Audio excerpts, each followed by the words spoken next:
Bismillahirrahmanirrahim. Assalamualaikum warahmatullahi wabarakatuh. Waalaikumsalam warahmatullahi wabarakatuh. Alhamdulillah.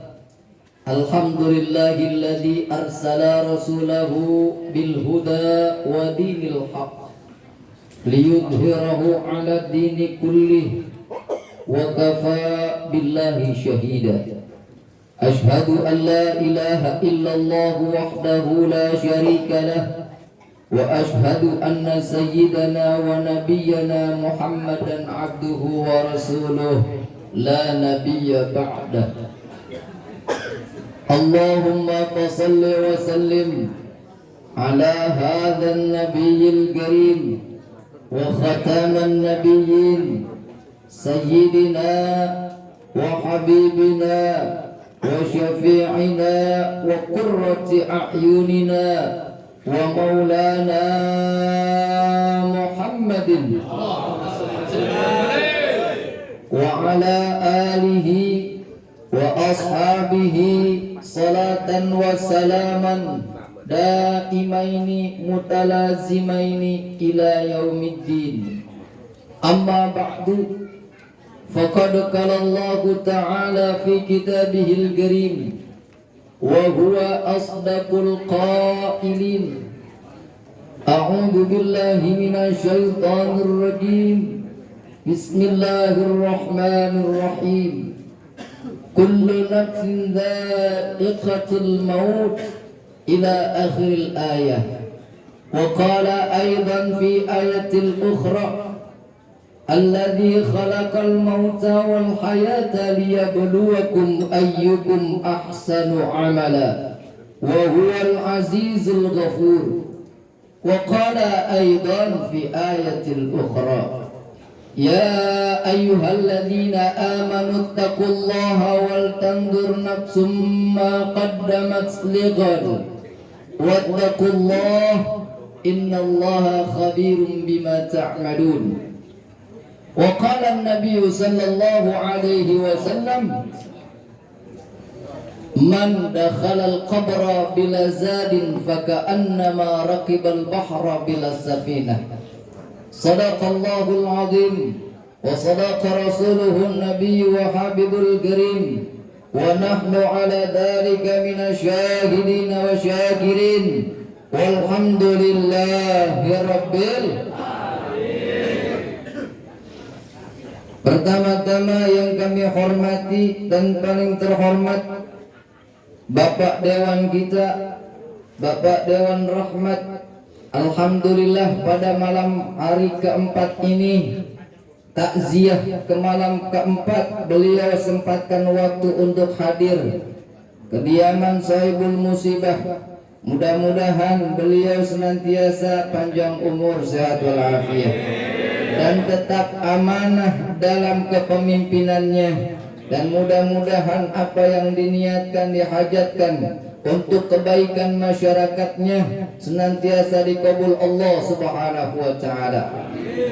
Dan tak lupa yang kita muliakan bersama dan mudah-mudahan senantiasa dimuliakan Allah Subhanahu wa taala, para tuan-tuan guru kita, para asatid wal asatidah bil khusus yang telah memimpin tawasul, zikir, pembacaan surah Yasin, tahlil dan tahmid, Al-Ustadzun Al-Fadil Al-Ustadz Muhammad Ali Imran, dan juga banyak para asatid lainnya, para asatidah yang tidak bisa saya sebutkan atu-atu namanya. Mudah-mudahan tidak mengurangi rasa hormat dan takzim, tidak, senantiasa teriring doa. Mudah-mudahan guru-guru kita semua panjang umur, sehat walafiat, dan Allah tetapkan istiqamahnya, membimbing, mengajarkan kita, menyampaikan ilmu-ilmunya, yang sehingga dengan ilmu tersebut menuntun kita menuju jalan keridhaan Allah Subhanahu wa taala.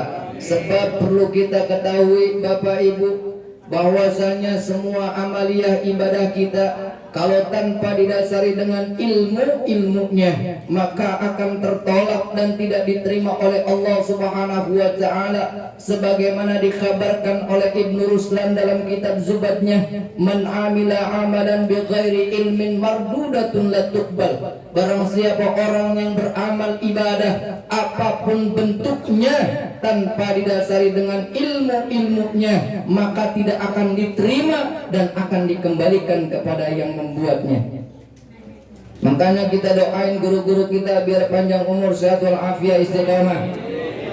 Dan juga tak lupa yang kami hormati sahibul musibah, keluarga besar almarhumah Ibu Haja Marsiah binti Haji Majuk, anak cucu menantu, mudah-mudahan teriring doa pula senantiasa Allah kuatkan iman Islamnya, dan mudah-mudahan senantiasa pula Allah selalu bimbing senantiasa untuk menjadi anak-anak keturunan yang soleh dan solehah, sehingga memberikan kebahagiaan untuk orang tuanya. Di dalam sujudnya tiada luput untuk selalu mendoakan orang tuanya.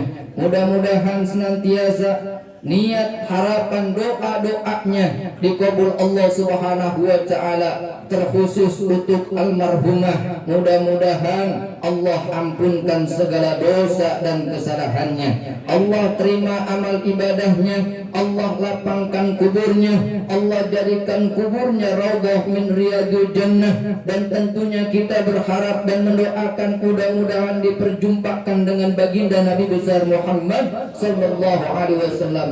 Sebab kalau orang udah berjumpa dengan Rasulullah maka sudah jaminannya pasti masuk bersamanya di dalam surganya Allah Subhanahu wa taala.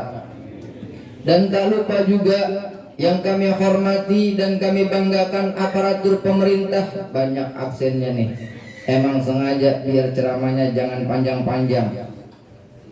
Aparatur pemerintah khususnya lingkungan RW 03, Bapak RW Muhammad Dedi SE, dan juga para rekan-rekan Bapak-Bapak RT dari 01 sampai 05, dan juga yang kami hormati Ketua DKM Masjid Jami Sabilul Muttaqin Bapak Haji Murdani, dan juga yang kami hormati dan kami banggakan Ketua Majelis Taklim Malam Sabtu Masjid Jami Sabilul Muttaqin Bapak Dimas Prasetyo beserta jajarannya, dan semua para jamaah, bapak-bapak, ibu-ibu, jamaah takziah yang pada malam hari ini kita bisa hadir bersama di tempat kediaman sahibul musibah dalam rangka satu niat mendoakan perjalanan kehidupan almarhumah di alam yang baru, alam kubur namanya, alam barzah namanya. Mudah-mudahan semua doa-doa kita dikabul Allah Subhanahu wa taala, dan semua amal yang kita kerjakan dari mulai pengurusannya, penyolatannya, penguburannya,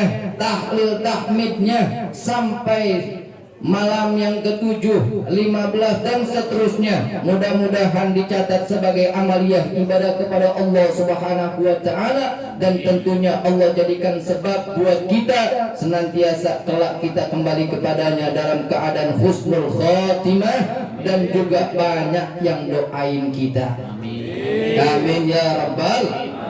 Bapak Ibu jamaah takziah yang dirahmati Allah Subhanahu wa taala, ini malam pertama sampai malam keempat emang temanya tentang kematian, tentang mati.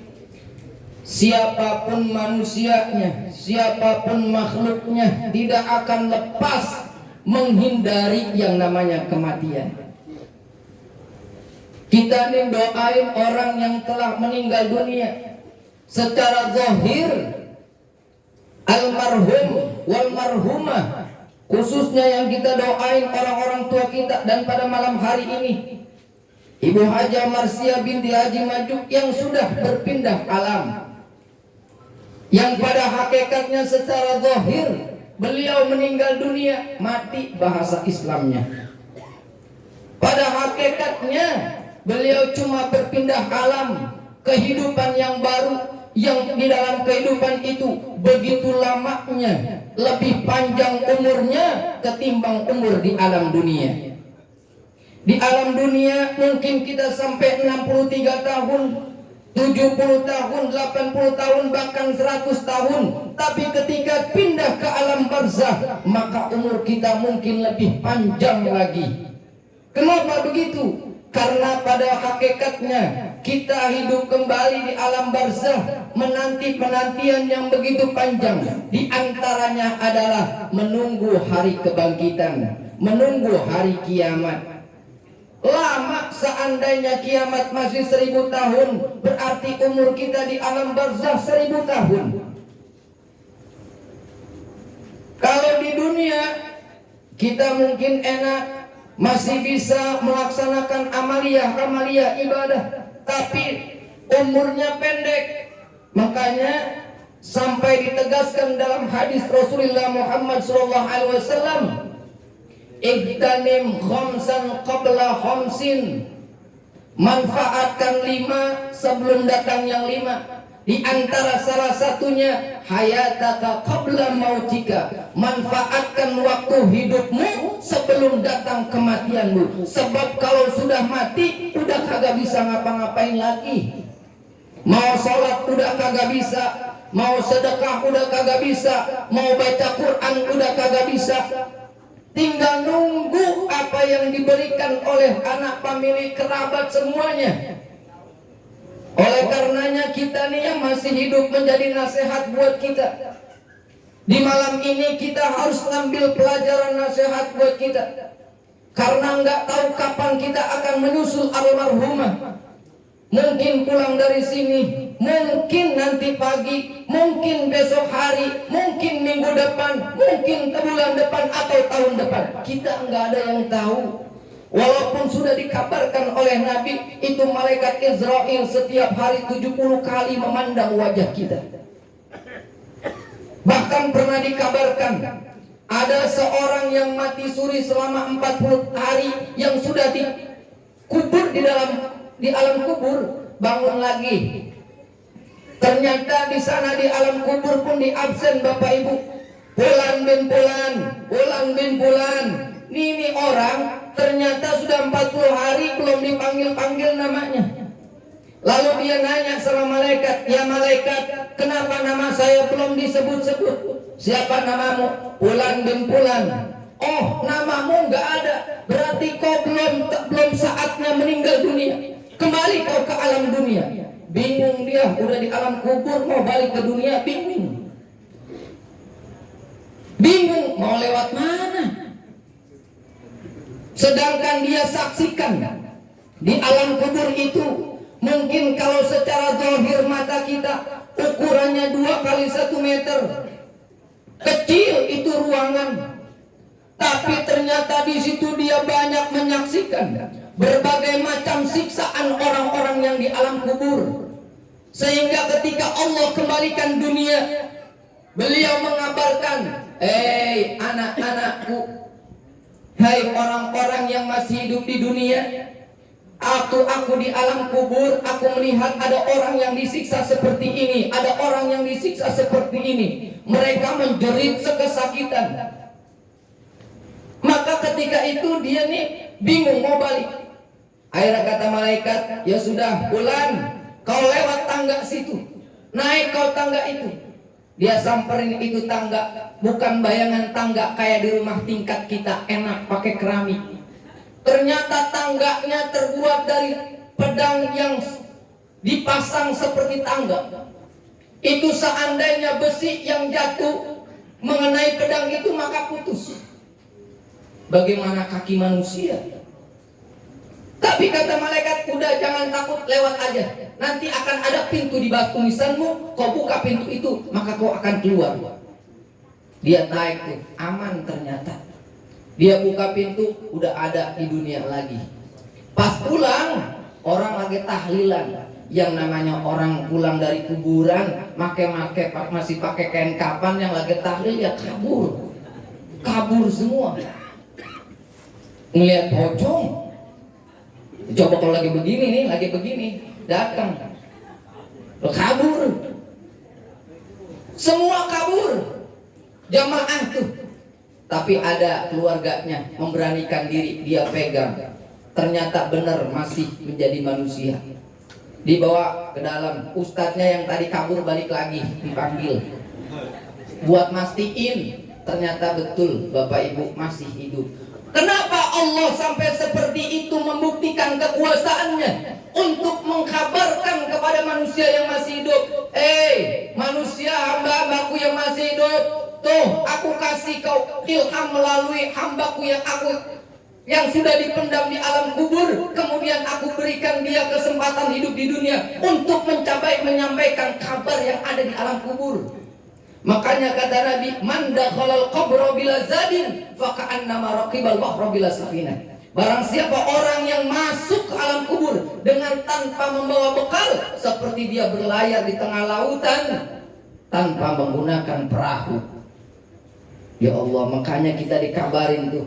Ternyata ditanya, cuma ada dua pesan yang disampaikan sama orang yang tadi wafat udah 40 hari. Apa? Yang pertama, ternyata orang yang di alam kubur yang banyak sekali disiksa dan menjerit, seandainya jeritan itu didengar sama manusia, maka manusia akan telinganya akan mengeluarkan darah, saking pekiknya itu suara jeritan orang yang disiksa di alam kubur. Ya Allah, berarti dahsyatnya luar biasa di situ di alam kubur. Apa pesannya kepada keluarganya, terutama dia pesan di alam kubur itu banyak orang disiksa yang kesakitan. Pertama adalah orang yang sering meninggalkan sholat 5 waktu. Makanya dia keluarganya dipesan, nak, sesibuk apapun engkau tentang duniamu, sesibuk apapun di hari-harimu, jangan kau tinggalkan sholatmu, nak. Sholat yang pertama. Makanya dikabarkan dalam kitab Daqaiqul Akhbar juga sama tuh. Bahkan ada penjelasan keterangan yang luar biasa Bapak Ibu.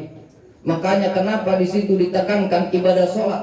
Ternyata kita nih, kalau kita pikir-pikir dan kita bayangkan, di dalam keterangan sebuah kitab, orang yang meninggalkan salah satu sholat zuhur saja, sholat satu zuhur, 1 kali dia tinggalkan, itu sama halnya dia itu berada di dalam neraka selama 600 tahun lamanya. Kalau sholat subuh ditinggalin, itu sama seperti itu 1 kali loh. Sholat subuh ditinggalin 1 kali saja, sama seperti dosanya dia membunuh 1000 umat Islam. 1 kali sholat subuh. Kalau dihitung-hitung kita udah balik begini, umurnya ada yang 60 tahun, ada yang 70 tahun, 40 tahun. Dari mulai akil balik sampai detik ini, berapa banyak sholat zuhur yang kita tinggal, berapa kali sholat subuh yang kita lalaikan, berapa banyak dosa yang kita punya. Sehingga wajar di alam kubur banyak yang disiksa sebab karena meninggalkan ibadah sholat. Astagfirullah. Makanya kata Nabi dikabarkan 1400 tahun sekian pernah berkata dalam sabdanya, sayati ala nasi zamanun la yabqa minal islam illa ismuhu. Nanti satu masa akan datang pada umatku yang dimana pada zaman itu banyak orang yang mengaku beragama Islam, banyak agama Islam tapi tidak mengamalkan, menjalankan syariat Islam. Makanya Islam tinggal namanya. Sekarang terbukti Bapak Ibu, berapa banyak umat Islam, khususnya jangan jauh-jauh Indonesia aja. Mayoritas umat Islam terbanyak di dunia adalah Indonesia. Tapi paling banyak umat Islamnya, tapi banyak juga orang yang meninggalkan ibadah sholatnya. Betul apa enggak? Ini kalau dilihat dari sini muka-mukanya yang sholat isya paling berapa orang? Bener apa orang? Jujur berapa? Loh, mudah-mudahan sholat isya masih panjang. Tadi sholat zuhur berapa banyak di antara kita yang meninggalkan sholat zuhur? Jumatan. Jumatan yang laki-laki juga banyak yang meninggalkan Jumat. Wajar, Nabi sudah jauh-jauh hari sudah berpesan, nanti satu masa akan datang Islam tinggal namanya. Yang kedua, itu dipesenin sama keluarganya, nah jangan kau lupa setiap harimu, sempatkan waktumu untuk membaca Al-Quran. Sebab kenapa? Salatmu itu meluaskan kuburmu, memberikan ketenangan, kebahagiaan, sedangkan Al-Quran akan menjadi penerang cahaya dalam kuburmu. Nah, di sana banyak yang merasa kegelapan. Kenapa? Karena memang di dunianya jangankan baca Quran, Quran mah pada punya, tapi cuma disimpan doang di lemari. Emang kagak bisa bacanya. Berapa banyak umat Islam tapi dia nggak bisa baca Al-Quran, padahal dia tahu kitab umat Islam adalah Al-Quran.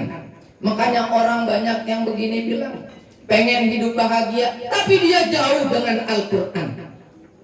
Pengen kalau meninggal dunia dibacain Quran, tapi anaknya kagak pernah dididik Al-Quran.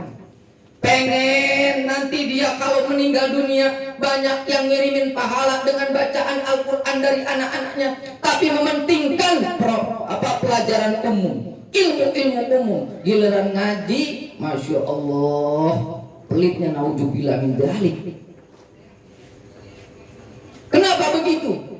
Karena dari kabarkan sama Nabi, layak walayak minal Quran ila rasmuhu. Nanti pada masa itu pula tidak akan tinggal Al-Quran kecuali tinggal tulisannya. Artinya Al-Quran mah ada, tapi udah banyak yang kagak pada bisa baca. Sekalinya bisa baca, males kagak mau baca. Bacanya WA tuh kata Pak RT. Ngaji juga main handphone baik. Begitu. Kita lebih sudah terpedaya dengan kesenangan dunia. Makanya dunia jangan terfokus dengan harta benda, tapi dunia itu hakikatnya adalah salah satu perkara kesenangan dunia yang melalaikan kita lupa kepada Allah Subhanahu wa taala. Itulah hakikatnya dunia.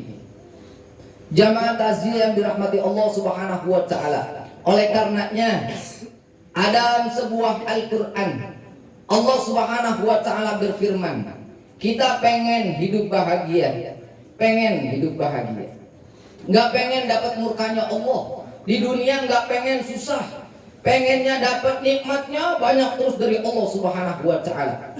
Dalam Al-Quran ditulisin caranya. Nih ingat baik-baik, kalau Al-Quran yang berbicara, Allah yang berfirman, tidak akan pernah meleset, pasti itu.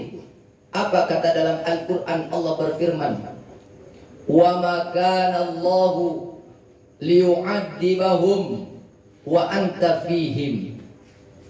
Allah Subhanahu wa taala tidak akan memberikan azab, tidak akan memberikan kesulitan, tidak akan memberikan kemudaratan, bahkan tidak akan memberikan kecelakaan di dalam kehidupanmu, wa anta fihim, seandainya di dalam kehidupanmu engkau kebersamaan dengan baginda Nabi besar Muhammad sallallahu alaihi wasallam. Jadi yang pertama caranya adalah kita bersamai Nabi Muhammad dalam kehidupan kita. Artinya bagaimana?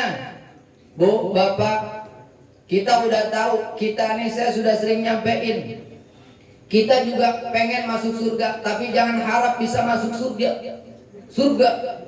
kalau kita tidak melalui pintu daripada syafaatnya baginda Nabi besar Muhammad SAW. Lalu bagaimana supaya kita mendapatkan syafaatnya Rasulullah?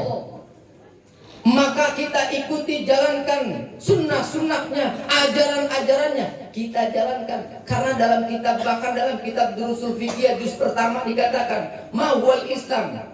Ditanya tuh apa sih itu Islam? Al-Islam huwa dinul ladzi jaa bihi sayyiduna Muhammad sallallahu alaihi wasallam. Islam itu datang dan dibawa Nabi Muhammad sallallahu alaihi wasallam untuk apa? Li sa'adatil basyari fi ma'alihim wa ma'ashihim. Untuk kebahagiaan kita dunia wal akhirah. Itu Nabi Muhammad bawa agama Islam buat kita biar selamat dunia sampai akhirat. Sudah pasti itu. Bahkan sholat kita pun gak bakalan sah kalau tanpa membaca sholawat. Makanya kita tanamkan rasa cinta mahabbah kita. Bagaimana caranya? Kita bersamai Nabi Muhammad dalam kehidupan kita. Caranya jalankan sunnah-sunnahnya. paling kecil untuk menimbulkan rasa cinta. Yang namanya cinta pasti sering-sering menyebut namanya. Banyakin sholawat, jalankan sunnahnya. Bagaimana cara makan Rasulullah, bagaimana cara minum Rasulullah, bagaimana cara masuk kamar mandinya Rasulullah, keluar kamar mandinya Rasulullah, bagaimana cara tidurnya Rasulullah, ketika bangunnya tidur Rasulullah. Tuh. Bahkan Rasulullah memberikan jaminan buat kita. Rasulullah itu adalah makhluk yang maksum, bahkan satu-satunya makhluk yang menjadi kekasihnya Allah. Tanpa syafaatnya enggak bakalan manusia bisa masuk surganya Allah Subhanahu wa taala. Rasul setiap hari istighfar 100 kali, padahal enggak pernah bikin lupa dan dosa, salah dan dosa. Kita yang setiap waktu dosa melulu tapi jarang beristighfar kepada Allah Subhanahu wa taala. Ya Allah, habis sholat kalau diajak istighfar, tadi habis Jumat udah pada hilang semua. Sholat jamaah diajak istighfar udah assalamualaikum warahmatullah, assalamualaikum warahmatullah. Imam udah khusus sambil astagfirullahaladzim, astagfirullahaladzim. Pas habis doa ditengok hilang semua jamaah. Udah pada nyeduh kopi tuh pada ketua mah.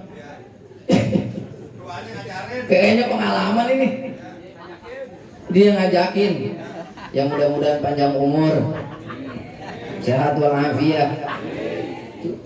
Bapak Ibu, Allah Subhanahu wa taala tidak akan memberikan azab baik di dunia, apalagi di alam kubur, apalagi di akhirat, kalau dalam kehidupan kita di dunia membersamai Rasulullah dalam kehidupan kita.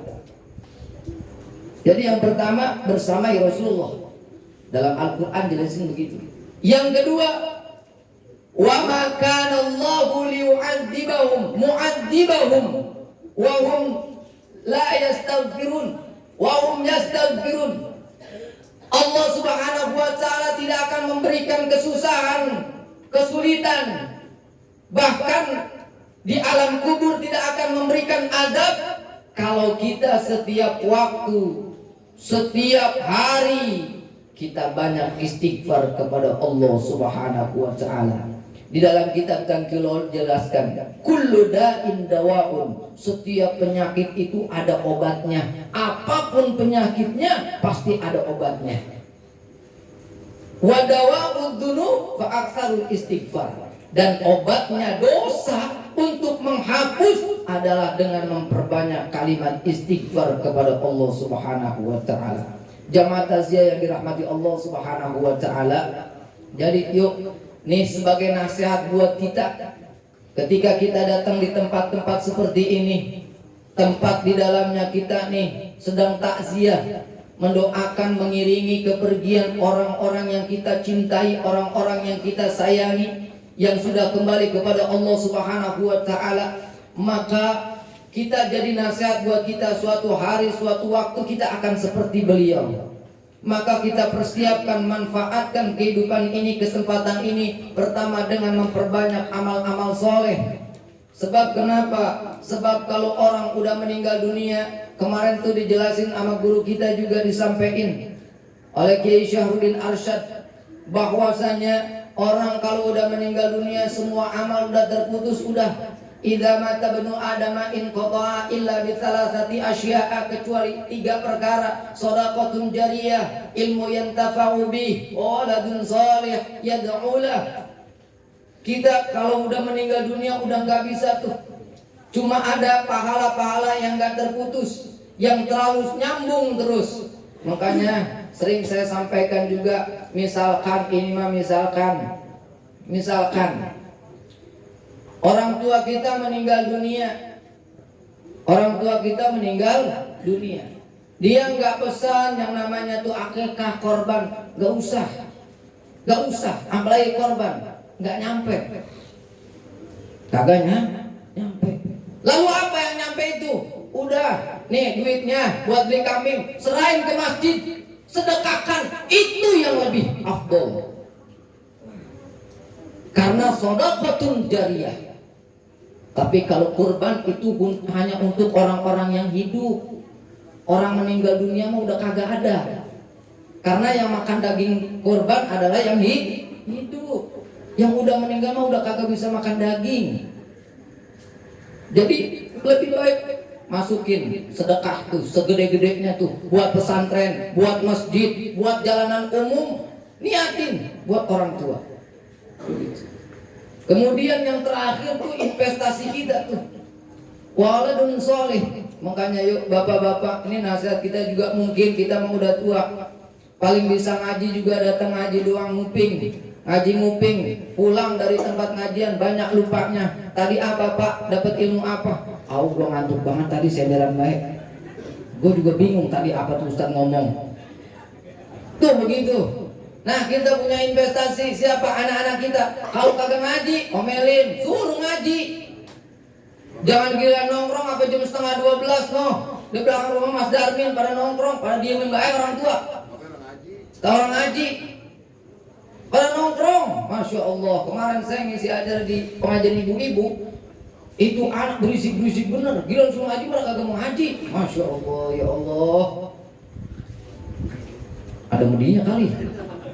Ya Allah, Pak, Bu, itu investasi kita terakhir tuh.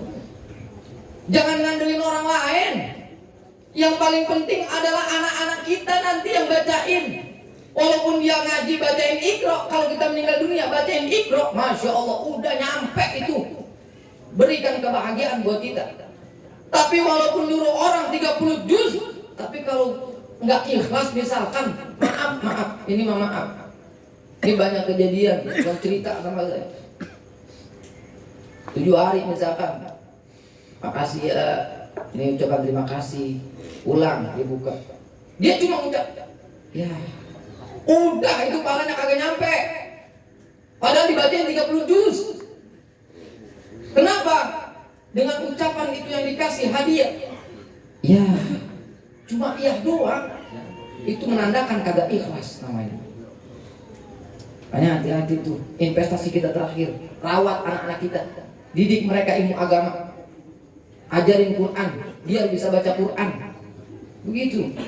Makanya jangan sampai anak-anak kita ini ada pengajian. Makanya saya anak-anak muda, ya Allah, ini malam Jumat kan kagak pantas buat nongkrong mah. Malam Jumat nih yang punya anak-anak muda, malam Jumat gak pantas nongkrong. Yuk kita ramein tuh, ada pengajian anak muda. Jangan merasa gak enak. Kita baca maulid, baca zikir, ada Ribatul Mustafa. Malam Sabtu bapak-bapak, yuk kita datang di masjid Sabilul Muttaqin. Buat apa itu? Untuk bekal kita. Jadi buat bekal kita. Dan terakhir, yuk kita bahagiain orang tua kita. Yang masih hidup, bahagiain.